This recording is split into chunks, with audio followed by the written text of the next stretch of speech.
আগে তো ভাবতাম শিমুল গাছে তুলা থাকে না। এই যে শিমুল গাছ দেখেন, সারা গাছে একটা তুলাও নাই। আছে? না, এই যে তুলার দেখেন ছোট গাছ না, এটা কিন্তু পাতাও ঝরে শিমুল গেছে। গাছ না, এটা কিন্তু তুলারই গাছ। এটা তুলা হারুম। আল্লাহ তাআলার একটা নিয়ামত। দেখেন একটা ছোট ছোট গাছে কি পরিমাণ তুলা থাকে।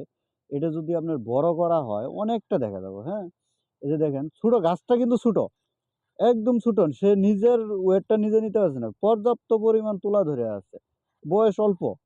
প্রজেক্টটা এই আবার যে সরকারি। দেখছেন প্রথম হয় কি, এই যে যেরকম গোটা গোটা হয়, ঠিক আছে, এটা একটা একরকম ফলের মতো হয়, কিন্তু আল্লাহ তাআলার নিয়ামত এর ভিতরেই দিছে তুলা।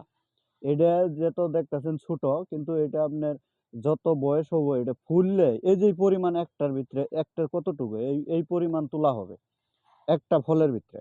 ঠিক আছে, এটা কিন্তু ভালো একটা তুলা, এ ফ্রেশ, এর মধ্যে কোনো ভেজাল নাই, এটা আল্লাহ তাআলার নিয়ামত, একবারে ফ্রেশ তুলা। আপনি এগুলা তুলা, এই যে কাটেন।